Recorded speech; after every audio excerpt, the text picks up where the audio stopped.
All right. Good evening, everyone. I don't know if it's morning on your side or afternoon or it's even the night already. But whatever the time is, you're welcome to our A Day in the Life of a Cybersecurity Professional. So specifically, we'll be looking at information security managers, a day in their life, what they do. So today, I have one of the experts in our midst today. You can see his name. He was faceless on our poster. At least you can see his face now. So you know he's a human being, not a robot. So his name is Mutolib Akeredolu, and he's an information security manager. And I'm pleased to introduce him to talk about that position because you might be hearing about it before. Whether you actually know someone that actually works in that position. Now, we brought to you real life person, not an AI or robot talking to you about the role. So without any further ado, I'd like to welcome everybody. I don't want to mention your names, but you all know yourself. Everybody here is an important person. So permit me to welcome Mutolib Akeredolu to lead us on the topic today. So the button is yours. Make a start. Thank you very much. And good evening, good afternoon, everyone from wherever we have joined the call from. It's a pleasure to be with every one of us here this evening. My boss that did the introduction has been humble enough to push us forward to share some ideas about how the day goes, how we manage our day in the life of a cybersecurity professional. Before me had been I'll call our senior colleague and also my boss. They've spoken to us about risk management and what it looks like to be a risk expert or a risk analyst, whatever we have chosen to be called. And we have also had very wonderful conversation about what SOC is about. Today, my humble self, like my guy introduced me, I'm Mutolib Akeredolu. I'm not in any way related to the former governor, so even if I'm related, now that he's late, I have no influence. So just as a tricky one. As an information security manager, a day in our life, well, I can say it's chaotic, to say the least, because what we get today is different from what we get the following day. And I guess that's how it is in virtually anyone that works in this field, because the threats we face today is not the same we'll face tomorrow. They change from time to time, though they are about the same thing, but the tactics change from time to time. So because of that, our days are always very dynamic, sometimes very pleasant, sometimes very chaotic. So, and I'm sure majority of us that are on this call might probably have attended pre-force training. So we'll understand some things. And for those of us that are still aspiring, I want to encourage you to just make that move and start something. Get yourself to join the training, get yourself to learn, get yourself ready, and be ready to face the challenge. There's nothing easy anywhere in the world. It doesn't come easy because it is good. Whenever it's good, doesn't come easy. So I can assure us of that. I'm trying to share something. I don't know if it's coming up.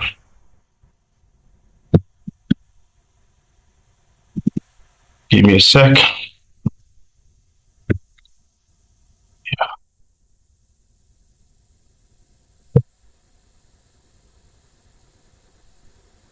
Can we see my screen? I'm just trying to add the context to whatever I'm speaking to. Yeah, okay. We can. Yeah, thank you very much.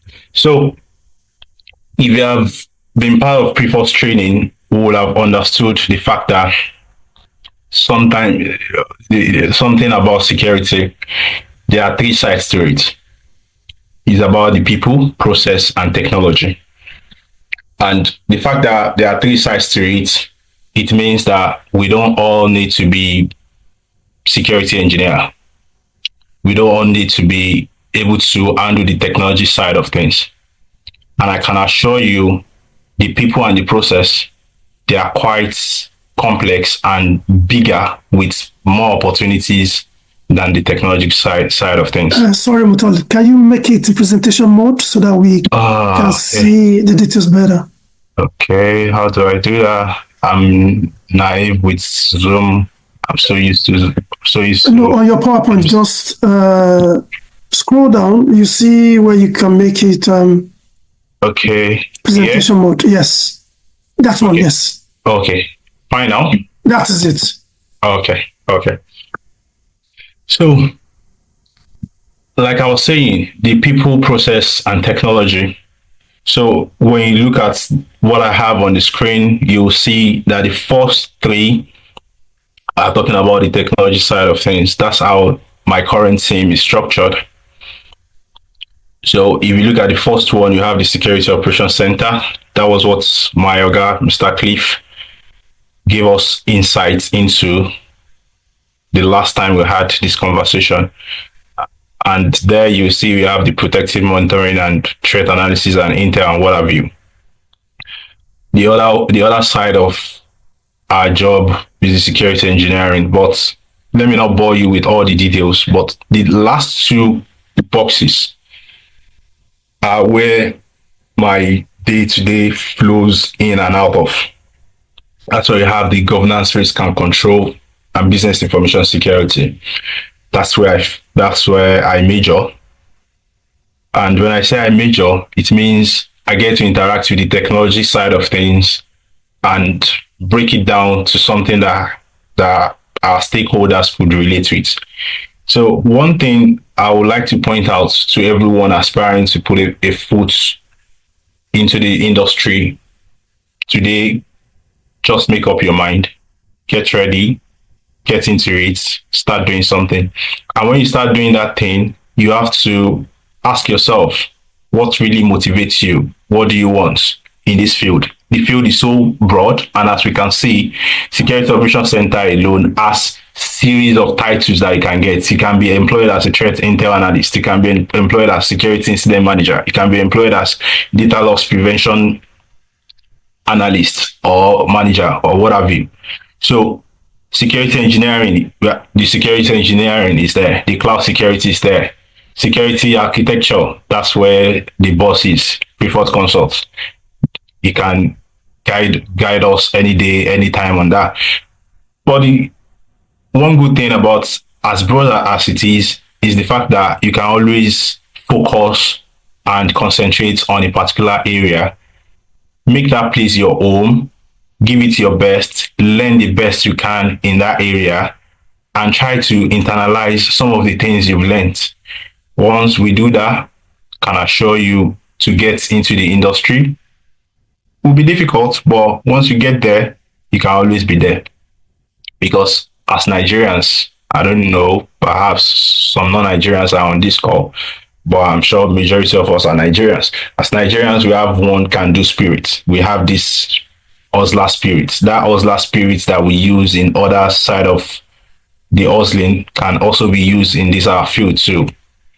If you can get yourself ready, get yourself interested, motivate yourself, you are always very good to go. So what I do from day to day, bulk of it revolves around policies.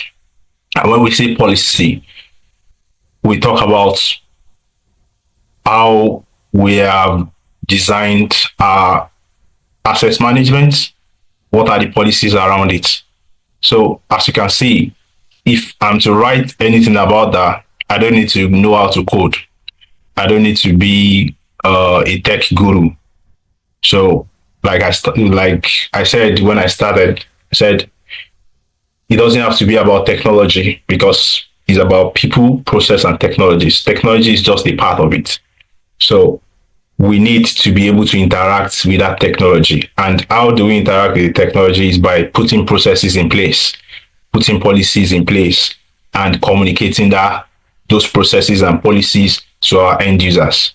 So when we do that, that means we have completed the job. Because if you have the best of technology, you have cyber hack, you have Microsoft Defender, and they are not properly configured, you are still going nowhere with your cyber defense.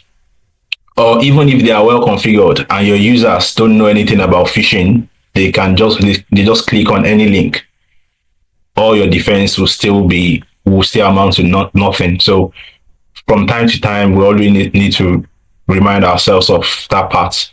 And what I do as information security manager most times revolves around setting up all these policies, reviewing them, and most times we have this risk management process that we run at high level for the global IT community. So because another thing I would like to point out is the role information security manager could be broad and could be narrow. And whatever it is that you do in a particular role revolves around the priority of our organizations. If I happen to find myself in the finance world, perhaps my focus will be more on all the CIA triad. That's the confidentiality, integrity, and availability. But the industry where I find myself now is the manufacturing sector. So because of that, our focus is not so much on confidentiality, because what we do, majority of our competitors have an idea of what we do and how we do it, and they also have their own ways of doing theirs. But our interest and focus is on availability and the integrity of our system. So because of that, that will create some difference in how I will approach myself as an information security manager compared to someone that is in the finance world. If you are in the finance world, everything revolves around the confidentiality, integrity, and availability. The three must be combined. But in our own way, availability is the most important, because we need to be able to produce and we need to be able to ship out those things we have produced. So that dictates and determines what is the focus of our day to day. So let's have that at the back of our hand as well, to understand the fact that if you have an interview or you are interested in anything, understand what should be the priority for that industry you have applied to. And the priority, if it's CIA, then you need to be able to learn and be able to be ready to face all the three triad. I know some of my colleagues and ogas on this call will probably be in the OT world. In the OT world, nobody cares about confidentiality too. It's just about availability. So in those areas, it means that your priority will just be on how do we ensure that our systems doesn't fail.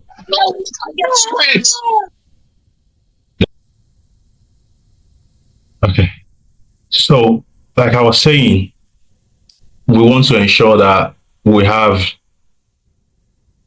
this focus on what the industry is about. And I always tell people, based on my little experience so far, it is always good to prioritize whatever sector that interests you in this field and stick to it. So if you do that, you understand what that sector requires, what they are looking for, and you can get to build your skill and improve yourself to be good at those things. So let's avoid the mistakes of the past by just jumping for jumping sake. Okay, they are offering me 70,000 there, they are offering me 75 here. So you just want to move from finance to manufacturing, start learning again. So if you're in finance, stick to it. Try and improve yourself, build your network within that finance, and be ready to grow within that finance. And if you're in manufacturing, why not stick to it? Because when you do that, we tend to be better off. There is one thing that always baffles me about our community. We are trying to grow, we are making progress, but we still need to do more. in terms of sharing experiences and in terms of sharing challenges. What challenges are you facing at work? How are you navigating it? If I share my challenges, you share yours. We exchange ideas. We exchange notes. Before you know it, we are all better off for it. But in our world, we make it so close that, like, sometimes I had a conversation with someone that might be on this call this last week. My Oga Tola, it was very interesting. Like 45 minutes conversation. It was meant to be a short call, but it ended up being a 45 minutes conversation because we ended up just going into what the challenges are, what the trends are. And by so doing, we ended up talking about so many things because AI is the buzzword now. AI is the buzzword. What are we doing as information security manager with AI? We use this AI to set up our environment to ensure that the stress on our SOC team is not as much as it used to be. They don't have to look at every alert because it's not all the alerts that make sense. Some of them are just informational. AI can simply just look at thousands of pages of all these things and tell you, okay, just focus on this and this. These are the high priority ones you should be looking at. So if we have an idea of how that goes within my environment and how it is going within your environment, then we can all be better off for it. So just not to digress and be all over the place, what I was talking about earlier was the fact that the day in the life of information security professional depends on wherever you found yourselves. If you have found yourself in the finance world, it might be slightly different from how it is if you found yourself in probably say the service world. The service world, or say what are these people called? The retail business, the online business, the delivery business, online shopping business, for instance. Those ones, availability is key. At every point in time, they are focusing on ensuring that they don't get DDoS, they don't get distributed denial of service. Nobody's preventing people from accessing their platform. So in such a case, your priority might be different from someone that is not bothered about whether his website is available or not. In our own case, we don't care whether the website is available. What we just care about is products are produced and they are shipped out. And how do you ensure that? Is through this technology and process and people. Because if your people don't know how to use technology, they will use it badly. So that's where my role comes in. We set up policies, we review these policies from time to time as threats emerges, and we ensure that our people are well trained. We design the processes around managing all these IT environments and ensure our people are well trained to manage them and to sense danger whenever any of it occurs. So, in order not to bore you, my type people day, I was brought in at the point where the organization felt, okay, they are maturing to the level that they have to set up DLP program, that's data loss prevention. As a manufacturing company, like I said, they don't care about confidentiality. It's all out there. So, but at the same time, there are some information that perhaps because it's a PLC company, so you don't want the value of your profits to be leaked out to press ahead of making the announcements to your board, because that could send a wrong signal and that can affect the share price. So because of that, you still need to ensure that some data loss prevention are in place. So, and when I came in, I thought, okay, data loss prevention, well, we learned, we read, we've seen. It should be something that is easy to implement. It is not, because you are dealing with people. You are dealing with those that have been used to bad ways of doing things. They have been used to less secure ways of doing things. Now you're trying to put some restrictions. It will be like, you are restricting business growth. You can't just lock down everything. You have to find a way to balance and convince the leadership to have the buy-in. So our role, apart from the fact that we are regarded as experts in information security, we still have to be able to have interpersonal relationship with people above us. So that's one thing that this job and the role has taught me, and I'm sure everyone on this call will appreciate the fact that people are central to actualization of any goal. So if you can't convince people to buy into your dream, then that dream is as good as dead and in the bin. So DLP program, we started with rolling out sensitivity label, and people that are used to sending out mails without attaching or applying any label, they found it difficult. They found it stressful. Like, why are you stressing me all the time? My mail is general. Is not confidential. Keep it. Give me a default label. And in the past, before we joined, we met them with a default label. It's obvious that default label is not working because everyone just felt, okay, my information, I'm sending the credit card information to someone. Yeah, it's default. And if you don't choose any label, it goes to general. You ended up having so many sensitive information within default label classification. So you have to start building rapport with your communication team to start drafting contents that will open up their eyes to why they have to be concerned about information leakage. Because everyone gets affected if the business goes under. We all lose our job and we have to start afresh. So being able to convince them to say, okay, this is not trying to stress. This is trying to build something that protect the business and in the process protect our own earnings. So that was where I was brought in. Like I said, I thought it was going to be easy. It wasn't. It was a serious battle that we are still fighting as I speak with you.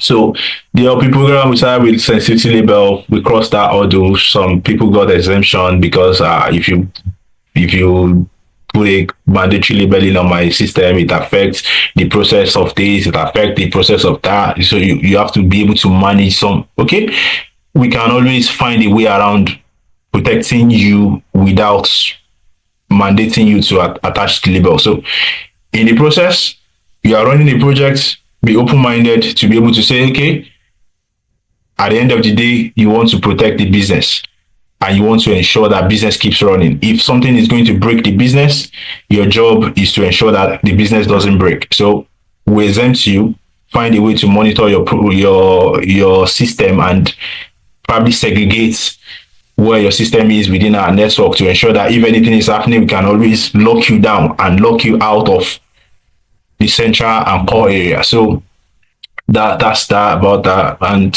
from time to time, I'm also involved in creation of a risk on a page that goes to the board every quarter. So what that does is just to show what are the IT risks, because the current world has realized that technology is key to every business.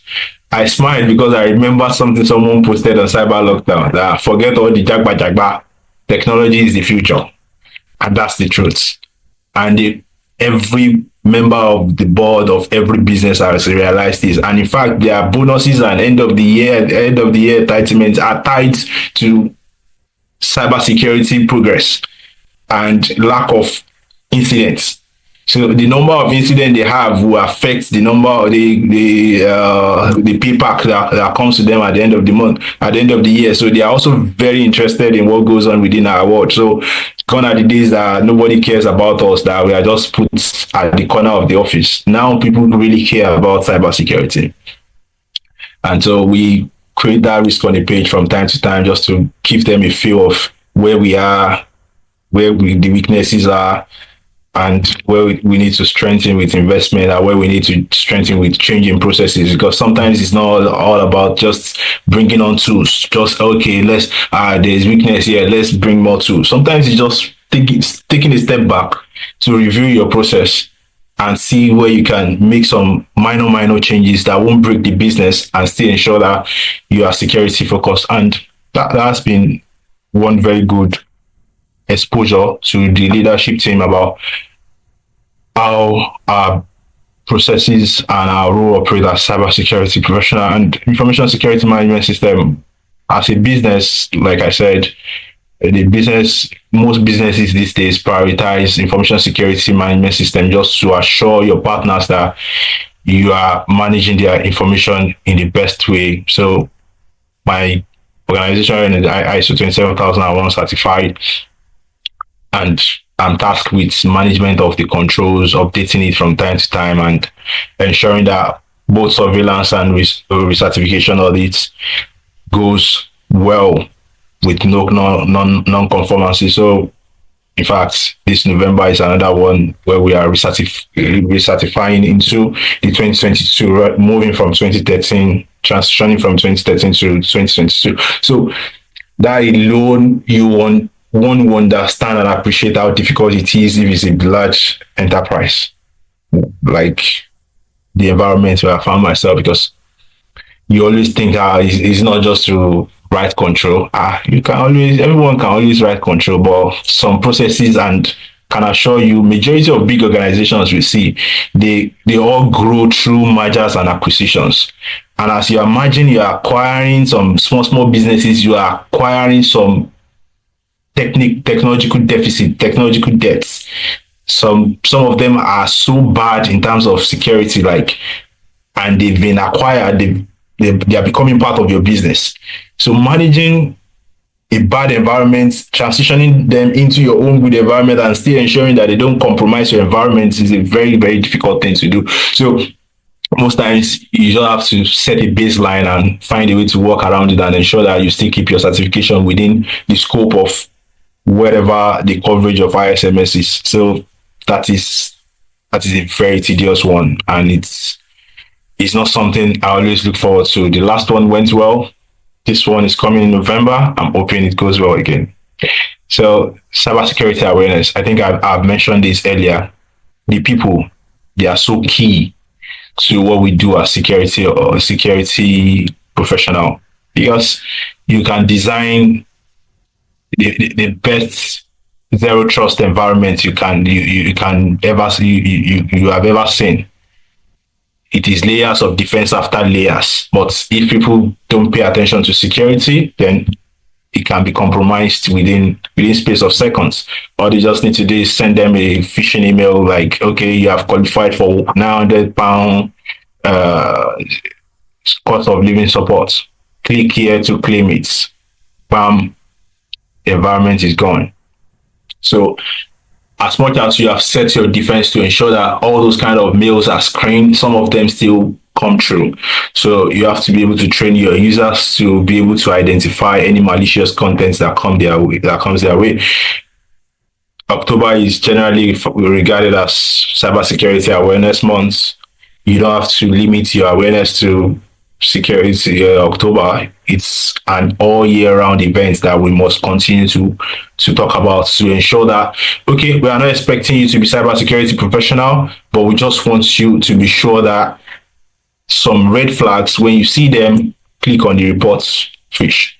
Click on report fish. If you receive any call that is out of the blue, that is not the usual, make sure you contact the IT service desk. Make sure you contact the security support. Make sure they all have an idea of who to talk to, and they can always come to you even when they make mistakes. We as professionals, we have to be able to make ourselves their friend, not someone that is always difficult to relate with. So that's very, very key. We make them realize that we are all in this together. We have to be able to secure the business, ensure that security of the business is not just cybersecurity team. Make them realize that they have to be part of it because they are central and key to it. So that's part of my day-to-day key role. Cybersecurity maturity assessment is also another thing that we do from time to time, as business. And like I said, we grow through merger and acquisition. So because of that, some things that we have been doing so well in before now could go bad because we have acquired a very bad technological debt from somewhere. So because of that, you have to be able to adjust your baseline, start redesigning some of the system, ensuring that the weakness you have brought in doesn't really create a weakness and doesn't really bring you back so much. Be able to manage it in such a way that you are still on track. So from time to time, we review our maturity just to be sure, are we still doing well? Do we still need to improve? Where do we need to improve? And like I said, the next one is about crisis management exercise. I can't underestimate, I can't talk enough about what I've learned and what I've seen happening within this space. Is a very big area that is so interesting. A very big area that is interesting because it shows you that if you fail to plan, like people will always say, I don't know if it's the British saying or one African proverb, whoever fails to plan has plan to fail. So you have to be able to ensure that you are ready for events because event is not something that we wish away. It won't happen. It is only a matter of when it is going to happen. Every company will have one incident or the other, will have one crisis or the other. So you have to be prepared in terms of documenting your processes, in terms of knowing who to contact when things goes wrong, in terms of ensuring that the contacts of all these people are kept up to date. It appears small, but it is very huge. And when we do some of these management test, crisis management exercise, you tend to realize how difficult it is to operate under pressure because something has just gone wrong and you've seen the value of your share start crumbling. You don't know what to tell the board if you are speaking to them. As the CEO is backing at the CIO is backing at the CISO is backing at everyone underneath him or her. So we need to focus on this because this is also something this is also an opportunity that is out there that organizations really struggle to fill because many people will always say, yeah, we can work under pressure. But the true sense of it is when the pressure actually comes, we will understand how difficult it is to work under pressure. And then we can always say, okay, I can see that I crumble under pressure because even those that knows the business inside out, that knows who to call, sometimes you just see the CEO not knowing where he kept his phone or forgetting what he used to save someone else's contacts. So you have to be able to have some probably hard copies somewhere because sometimes you don't even have perhaps say a ransomware event. You don't have access to your system again. Nobody could access anything in OneDrive. So do you have any hard copies anywhere? These are things we do within this crisis management exercise. We ensure we have offline copies, maintain them and keep them up to date, and ensure that these processes are well understood by those that are meant to be involved. Those that are not meant to be involved, you don't have any business doing anything around it. And as a large organization, particularly a PLC organization, most times you want to also ensure that you have a spokesperson to the press when incidents occurs. Like if we all remembered the British Library incident last year, it was a very brutal one, but they did well because I guess they must have rehearsed their crisis management exercise perfectly because they got the hang of it. There was one spokesperson, not just anyone talking. Someone is not saying something, the another person is saying anything contrary to. You have one spokesperson, and at the end of it all, they published a report that is out there for everyone to also learn from. I picked up the report, and as I was reading, I was like, wow, this is how brutal it is when you allow some of your legacy system not to have some right checks and balances in terms of controls, whether it is MFA or in terms of how the process is run. So we learn from these kind of incidents, but to avoid being part of the incident or to avoid the incidents spiraling out of control, we must prepare. And that's one of the things we do from time to time with the crisis management exercise. We have an annual exercise. We have some minor exercise that goes on probably biannual, some. Okay. And last but not the least, because I could see my time is running out, I think I only have 4 minutes left. So third party deep dives. My role also involves ensuring that our third parties supply chain is one of the biggest weaknesses of any organization. Because even if your environment is tidy, you should sure that your vendors and suppliers also have the same tidy environment.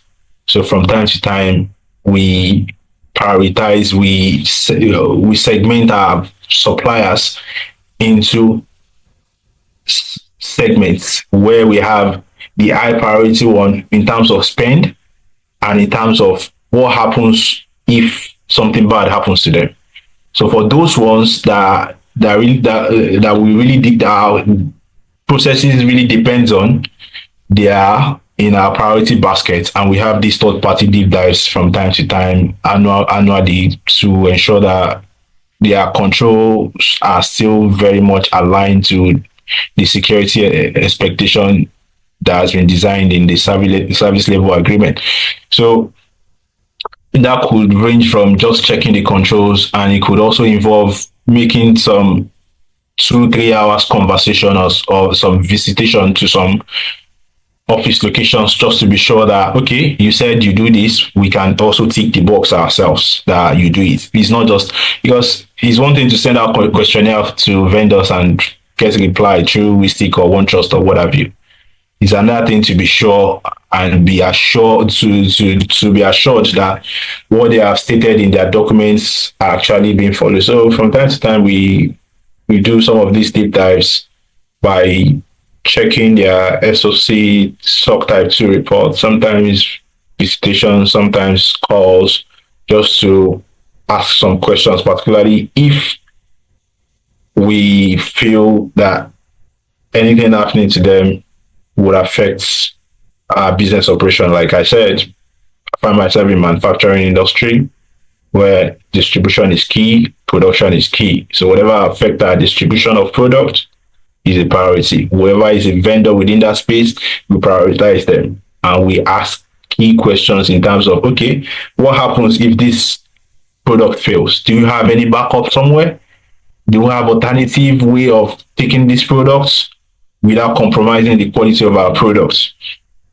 So that is practically in a nutshell what my day looks like. So I'm open to questions, and I'm sure we have loads of it because that will be the interesting part of this conversation. It's not good to just be talking. Thank you so much. Wow, thank you very much, Mutolib, for that lovely session. I believe there are a lot of questions waiting for you. And you can see the timer, it was 5 minutes remaining, and then you were able to manage it to 2 minutes remaining for you extra. So thank you so much. Before we start taking questions, well, as we all know, my name is Sahid Jimo. So I'm the founder and manager of Preferred Consults. So as we know, we do this all the time to encourage people to come into cybersecurity and then to demystify whatever people have told you about. You have to be a coder, you have to be all these kind of things before you come into cybersecurity. Because as you know, as Mutolib mentioned, things are changing in cybersecurity now. We're beginning to see AI everywhere. So we need to talk about AI security. This is another topic we're going to be talking about later. So people that want to ask questions, raise up your hand. If you cannot raise up your hand, put it in the chat area. But before we go into questions, we have a few announcements. Let's do that quickly, and then we'll move on to questions. So I'll give opportunity to think about questions you want to ask whilst we're doing that. And we have someone with us who wants to talk about what they do, a small business of Nigerian descent, and is a brother that we need to help to make their business grow as well. Okay, but before we do that, let's look at what announcement we have for us today. As usual, Mutolib mentioned about training from Preferred Consult. That's our calendar for January when we're starting our training. Pardon me, I want to make it in presentation mode for people to see well too. Okay, so on the left-hand side, you can see that we are starting in January. Somebody Somebody's phone is disturbing us. Okay, all right. That's lovely.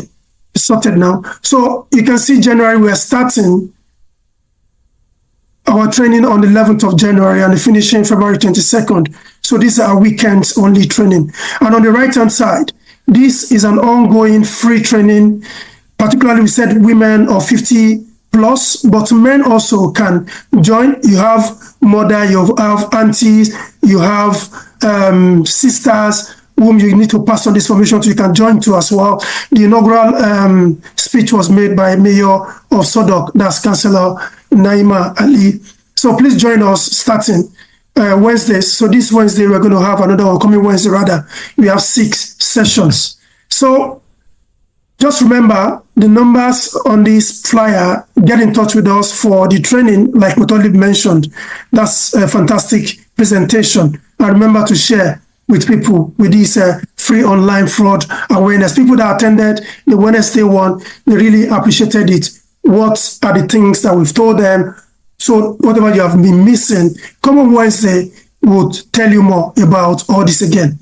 Okay, the next that I have is, you've been seeing our fantastic posters. So who's making it for us is this body called Adex Tech Consults. So if you need to make any logo design, you want to manage your social media, or you want to do marketing of kind of sorts, contact them. The number is there, so you can take a copy of it, and then you can get in touch later. And then on the right-hand side, you see VeloRemit there.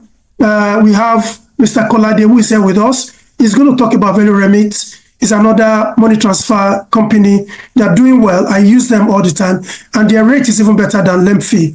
If you ask me, I can tell you that for sure. So, Mr. Kolade, on you go. Make yourself known, and then let them hear from the horse's mouth.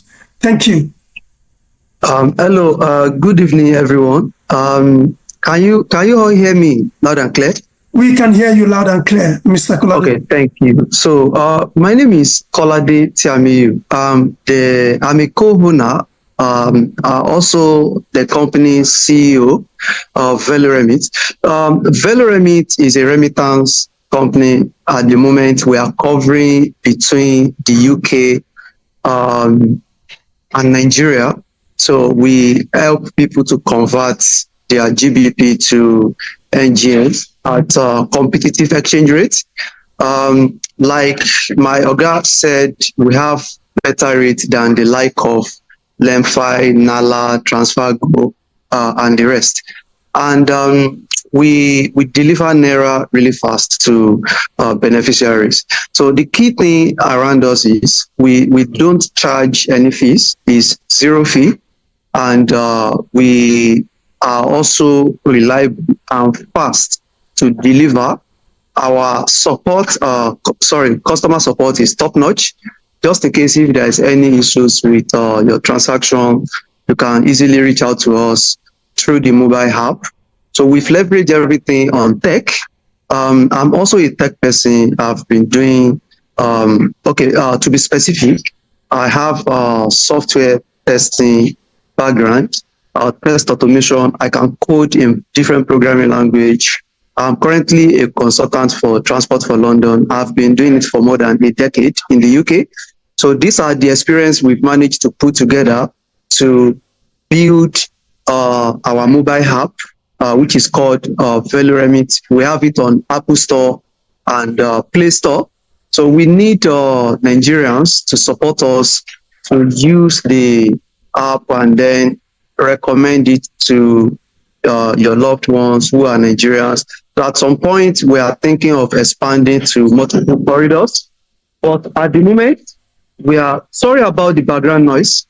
But at the moment, we are covering between the UK and Nigeria. So we got a link on the chat, and when you click on that link, it will take you to the Apple Store or Play Store.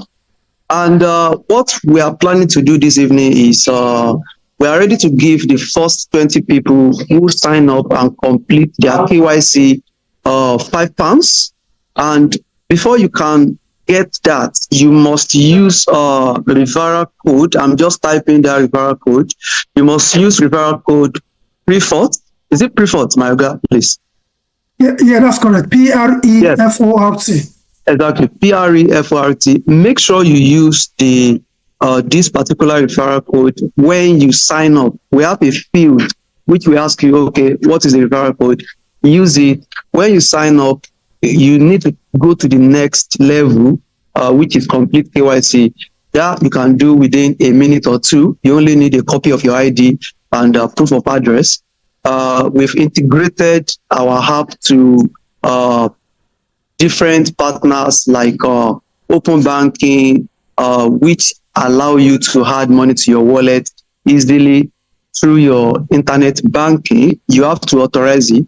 And once you add money to your wallet, then you can send money. We have also integrated our system to different payout companies in Nigeria, meaning that you are allowed to send money to different banks, all banks in Nigeria, and they get like their naira within 2-3 minutes. Please, when you sign up, don't forget to use preferred referral code, and the first 20 people will get £5 automatically added to their wallet, and we allow that to happen within 1 to 2 hours window. Sorry, my time is running out, so I only have like a minute more to talk. So we have like 1 to 2 hours window. Our system, we've programmed it already to automatically flag new sign up and new completed KYC with preferred referral code. You get it. Also, when you now start using it and you had an exchange up to £100, you get another £5. So that is what I brought to you this evening. Please support us. If you have any questions, feel free to ask. Thank you. Thank you very much, Mr. Kolade, for that announcement. I think everybody heard you loud and clear. Like you have said, first 20 people to sign up, you get £5 each. And do not forget to use our code so that they know we did that marketing for them. Preferred. Please do sign up. Like I said to you, I'm using them at the moment. I can confirm that to you. And it's really pretty fast, like you had said. It's not related to me at all. But he's a Nigerian like ourselves. We need to support his business. Please, let's support their business. Let them grow too. That's what we need. If you need to do that, use the link and the referral code. Thank you very much. In terms of technical knowledge, yes, you need some of this technical knowledge. But one thing is there is always room for collaboration. So within your team, even if you are not so technical, within your team, there are some technical people that you can collaborate with. You can always make them your friends to be your technical eyes.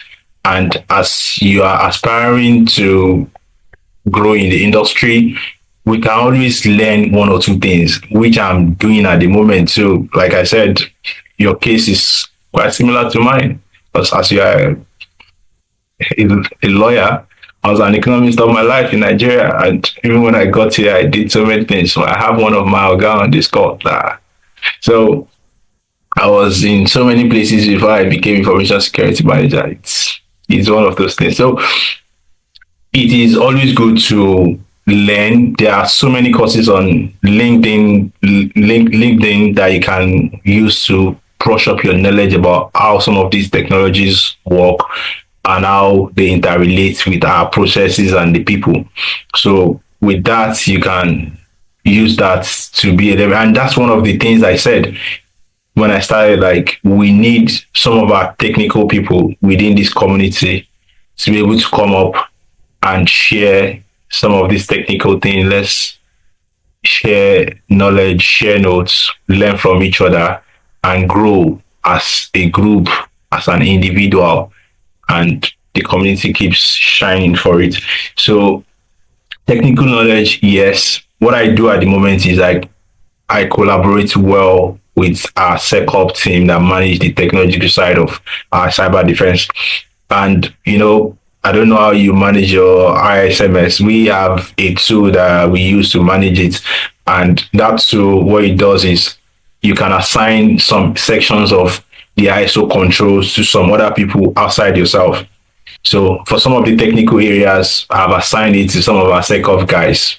So if the auditor needs to ask any question that I feel I'm not ready or I don't have what it takes to answer, I will just call on that person. He knows that it's part of his remit to support me to ensure recertification or successful surveillance audits. So, but from them as well, I learn, because one thing that we do within my environment is we have 30-minute stand up every week, and I'm sure most organizations have it. So at that 30-minute stand up, everyone talks about the challenges, you learn from them. Talks about the progress, you learn from them. Purple team exercise, like apart from your normal defense, you still have to do some pen test and some defense stroke attack exercise every year. We do that. So when they are doing it, the challenges and the lessons and what is learned from those exercises, we discuss and we take some things from there. So, and I'm sure I can say it, I'm not completely novice when it comes to technological side of the cyber defense. I might not know it in-depthly, but I do have an idea. So career path, that is a $1 million question. And one thing I found out, not recently, I've always known that sometimes our careers progress in normal progression, arithmetic, you keep going up. Sometimes you can grow, stay stagnant. Sometimes you even have to branch left, you have to branch right. But the most important thing is just to ensure that you keep enjoying what you are doing. So to be a CISO, the technological side of things is very important.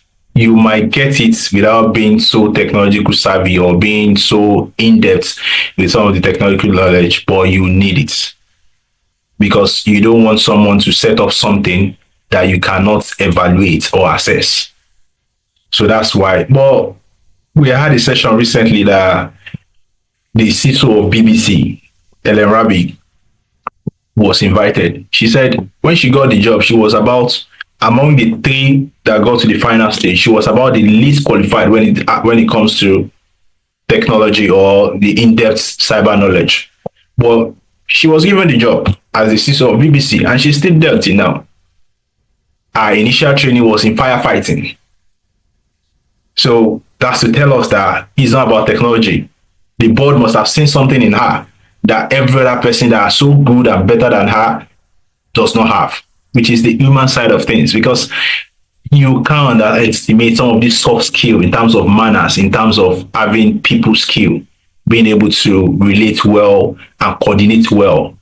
The most important skill that I think I've seen in my CISO is his ability to coordinate, an ability to set strategy in motion and give you bits and chunks that will ensure that you actualize some of the strategies that you have put in place. So, excuse me. So, in a nutshell, I won't say more than that. My guy is here to add more flesh to it. He's closer to that top than I am, so he's in better position to say something on that. Well, it's your show, Mutolib, but since you have given me some part of the slice of the bread to eat, well, Tiamaka, as ambitious that she is. But anyway, people here, I have some miracle ladies. She's the number 2 miracle lady that I have. What do I mean by this? When they go for interview, it's just one. Boom, they get the job and come back home. Yeah, it's the job. So Chiamaka is one of them. I know she's ambitious. Like Mutolib mentioned, if you cannot convince people to believe in your dream is dead on arrival. So if you want to become a CISO, you need to start today, because CISO means you have to know how to deal with people. We talk about PPT, people, process, technology. And I tell people, no matter how much you spend on your technology, fear human beings, because no matter how complex that your technology is, they will find a way of breaking it. It takes one Judas in the company to bring the organization down. So that is why we have to be very careful. And that is the work of CISO. You are managing a lot of technically oriented people. They are very good at what they are doing. In fact, they can beat you at anything that you want to talk to them about. So then you now need to manage their characteristics. That is what makes you a CISO. So to be a CISO, you need to start looking at that area, and then you need to find what it is important. It's again human being. You need to find somebody that believes in your dream, your organization, your sponsor, somebody that will navigate that path. Today, people, you are celebrating Kemi Badenoch. Go and check how she became what she is today. She has a mentor in conservative. One of them is Michael Gove. Take what I've told you to the market. So in life, to rise to that kind of position, you need a sponsor. Somebody needs to direct your path to get there. Majority of people that are there, they are not better than you and me. They are not better than you and I. They are not better than any one of us.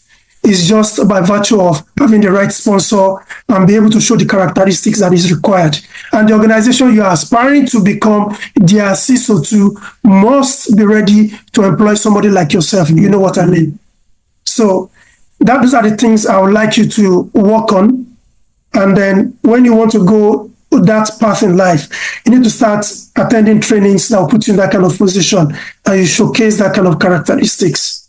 That's what I would say. Some of us were cut out for technologies. Some of us are cut out for people. Some of us are cut out for process. So these three things, you need to identify which one is your area. I have some of my guys here too. I don't want to mention their names. They know themselves. If they want to speak, they should speak. But if they force me, I will mention some of their names. But anyway, so yeah, thank you, Mr. Akeredolu, and for the nice presentation. So my own question is that because I mean, going by the topic, is like your day as an information security manager.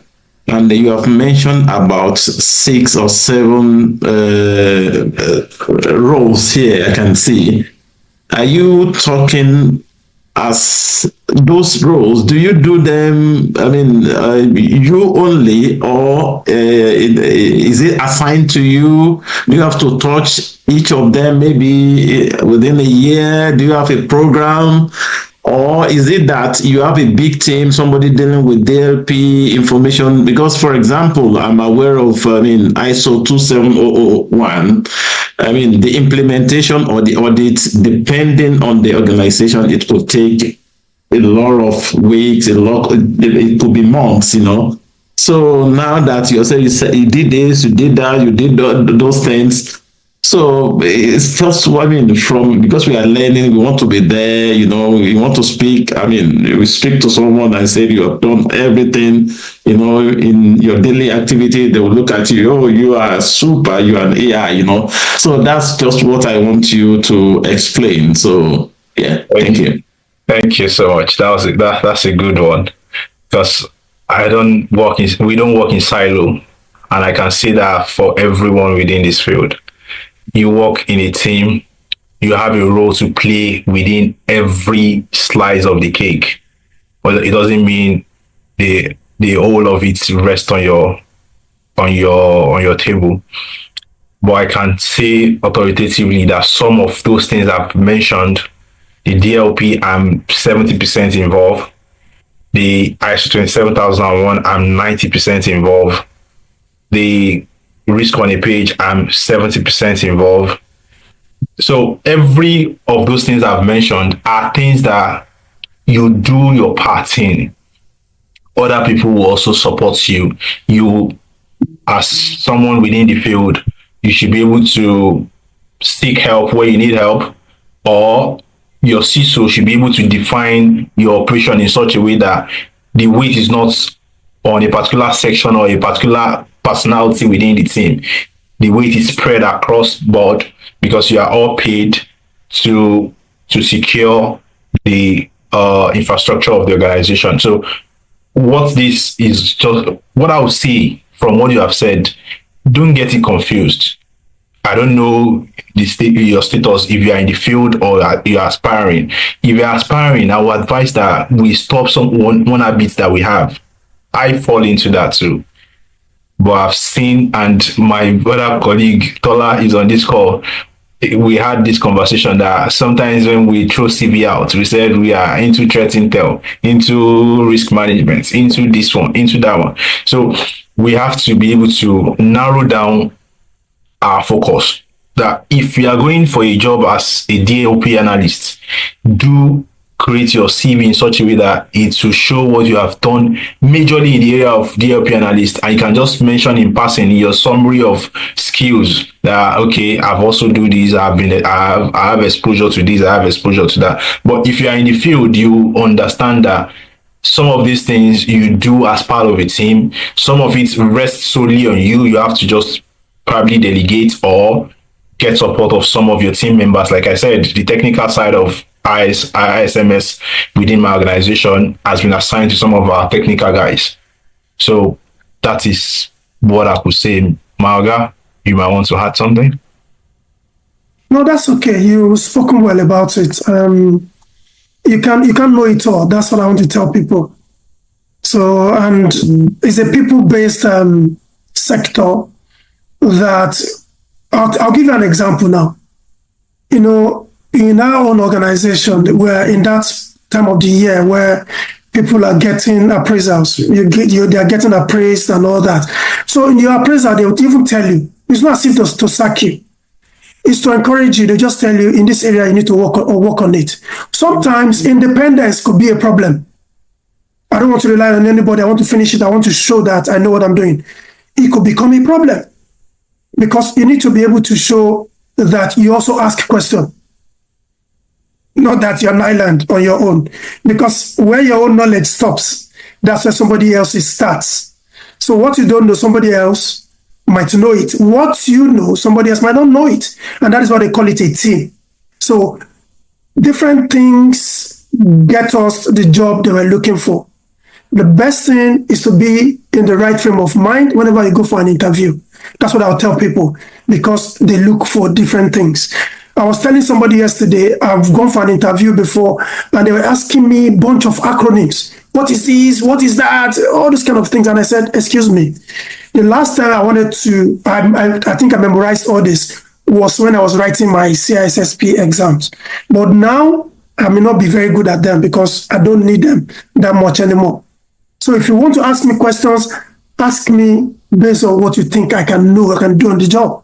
So if with what I've said, someone might say, why would you say that? And you're surprised I got the job. And when I got it, I said, oh, wow, I got it. They said, yes, you got it. I said, why? They said, we take people for many things. So, so that is how interview goes. It's not about you most of the times. It could be the interviewer that is not in the right frame of mind, might not be asking the same question. Okay, let me give you an instance. I don't want to take the time because Tola is raising up his hand. Do you know I've been interviewed before, and the only excuse, the executive director, I don't want to mention the organization's name for a reason. He said, because my team will not hear what you're saying. Can you imagine that? Is that not an excuse? My team will not be able to understand or hear what you're saying. And I just look at it and say, well, that is not me. It's your own problem. So it's not a me team, it's you team. So I just moved on. So sometimes you don't get success in an interview, you start blaming yourself. It's not you. It's a two-way thing. So if you haven't got it, you continue until you get it. That's what I'll say. The question is, how do you create a balance between security and user convenience? I've worked in a couple of organizations, and this has, usually come up a lot of times. And I know as a security expert yourself, you talked about creating policies. So, I am a cloud engineer. So I'm in the technology part. So, a lot of times we get situations where it could even be the CEO of the organization wanting some access that, the CEO doesn't deserve, but you have to find a way. So in terms of policy, a lot of them complain about convenience. So you're tying everything down too much, this and that. So how do you create a balance as to what the users want, and then this security thing that you need to put in place? And that also brings me to my second policy. A couple of times, because you talked about controls, and so on. I know there are a couple of standards that you need to work with. For example, where I work with, we have to, the the PCI, sorry, is a very important one with my organization. So they have a couple of policies and compliance that we have to meet for our system. And also the technology vendor also have their own recommendations, policies, and compliance. And sometimes we realize that there are some conflicts between the compliances. So how do you decide which of the policies and compliance do you favor over the other? So those are the two questions I have. If you can help shed some light on that. Okay. Thank you so much for your attention and the questions. They are good questions. I think the second question, probably I'll only say a few things. Mr. Said would do justice to the PCI aspect of it. But what I understand about conflict of interest with controls in particular is you give preference to whichever one that will ensure the best results for your business and still ensure that you are complying with whatever regulations that is expected within your industry. So we have this CIS benchmark that is there for everyone, apart from the PCI DSS compliance. So we have to be able to work with the vendors to understand the regulatory requirements. And most times, most of these vendors have created their products to be in line with some of these regulatory requirements. So you end up just having to bend in one or two ways just to be sure that you are within scope of all the regulations that affects your industry. And that also determines which products you go for. If a product will not support your regulatory requirement, is a big no for you not to go for that product. So that's what I'll be able to say on that. I'm sure Marga can add something. But for this first one, which is the most important aspect of our life, is how to balance between security and user convenience. So this has to do with your organization's risk appetite. I know we have different definition of risk appetite within our organization. Within my organization, the board level of security appetite has been set to be cautious. That we are not aggressive risk takers, but we are at the same time not so risk averse. We are ready to take some risk, but in a cautious way. So at every point in time that the CISO is engaging with the board, the central core of the conversation is, you have employed me to keep your business safe, to protect your business value. This is what I can do to meet you in the middle, ensure that your users are happy and the business is still safe. So we are always, as a security professional, we always want to be sure that we are meeting the business in the middle. We don't want to give too much, and you don't want to allow them to have a full day. Some organizations will lock down Gmail completely. You don't have access to Gmail. Some organizations will allow you, but you cannot upload anything on your Gmail. Or you cannot upload anything on your external drive or what have you. Some organizations, their level of risk appetite is so low that you can't, most organizations these days, you can't even use USB stick any longer. Yes. You understand what I'm trying to say? As much as you might want to say, it makes my life easier, I can always use some of the old file because of the risk appetite, probably because of the regulatory requirements, probably because of the business requirements. We are always working in line with the organization's risk appetite. If the organization is so risk aggressive, then they can have a full day. Because what you are just interested in that aggressive risk environment is that business must go, user must be convenient. So that depends on the organization's risk appetite. So I believe I answered I blabbed my way through the No, not at all. You didn't blab through. You did a fantastic job. To be honest. Thank you very much for that. The only thing I wanted to add to what is said, on the second one that he started with, those are the fantastic way to address those type of issues, because you choose which one aligns best with your business needs. If you are doing cart-based businesses, you must know that what you need is what PCI as recommended.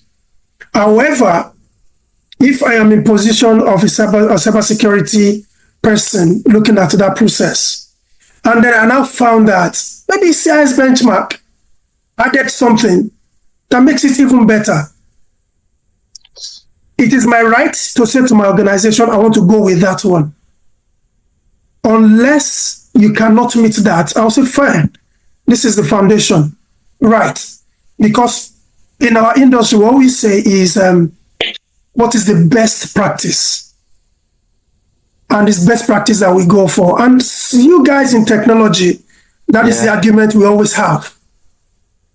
You think these guys are coming to make my job difficult. I tell them, hello, I'm not here to make your job difficult.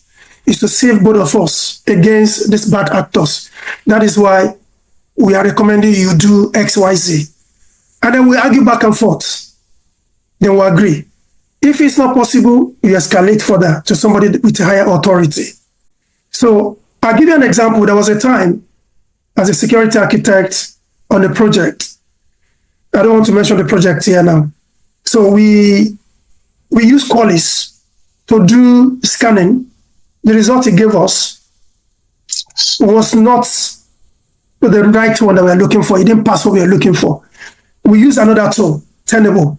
It gave us another result. So we are confused. Tenable passed it. Qualys said no. And I said, okay, why don't you yourself go into the settings and check whether you have actually done this for us to be able to agree with each other. The boss, because the guy was a contractor, was telling the guys to listen to me because I'm a contractor. So we're both contractors. We understood each other. The guy is willing to go and do the other thing. And we continued arguing. I just said to the one that hired me, I said, well, I've told him this, and this is what is happening. Then we went into a meeting. What I said was what was said to him by my boss in a diplomatic way because they are both employees of the organization. So sometimes that's why I was saying before, people management is an issue. When they see us as a contractor, they say, come on, he's a contractor. Why is he telling me what to do? I've been doing this before he came into this organization. But if and he's leaving soon. He's leaving soon. Thank you. So that's why I don't care. I don't fight them. But if it's a contractor, we argue it to the extent that if I know what I'm saying, I won't let him go. If it's also a contractor, I won't let him rest until he does what I'm looking for. But if it's an employee of the organization, they can fire you any day, anytime. So that's why I'll just take it easy, escalate to the person that's higher in the authority, and then it will get solved easily. That's it. So thank you, Mutolib, for answering the question. I just wanted to give that context to it so that our technical guys can understand that these are the pains that we feel when we are communicating with them. we argue a lot. Exactly. Okay. Good evening, everyone. Good evening. Thank you, Mr. Jimo, for keeping the community going. Thank you, sir. And thank you, Mr. Akeredolu, that is not related to former governor of Ondo State. Yes, I'm not. I really enjoyed today's session.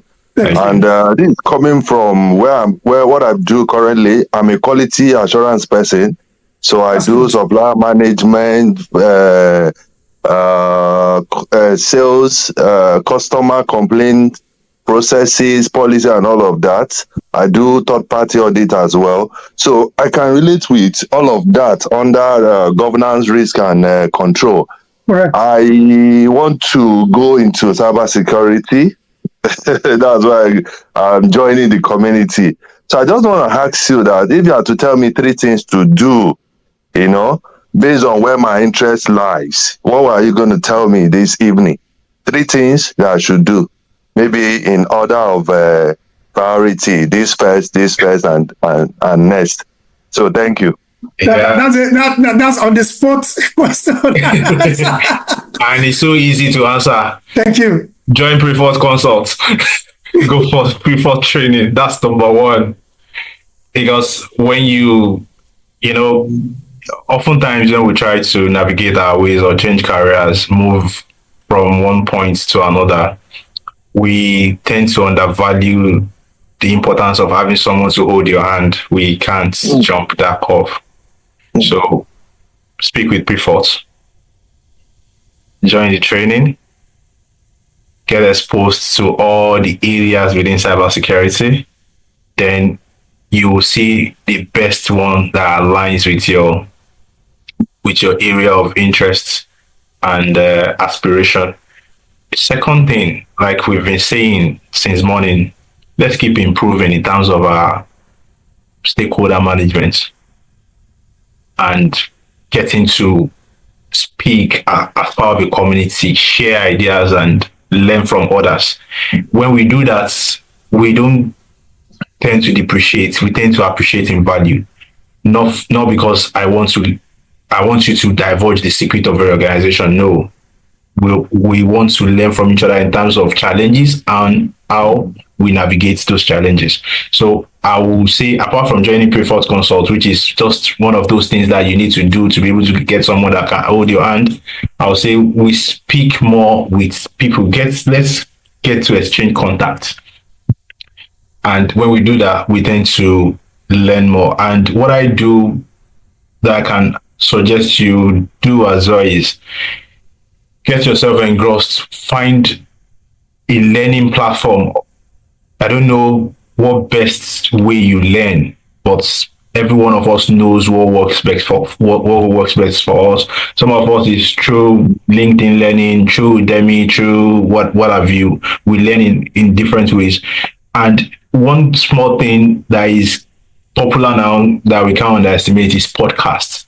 There are so many podcasts out there that we can listen to daily, weekly, to get to know what is going on within the industry. And there are some free conferences out there too that we can share among the community that people can join, participate, learn from people's actual experience.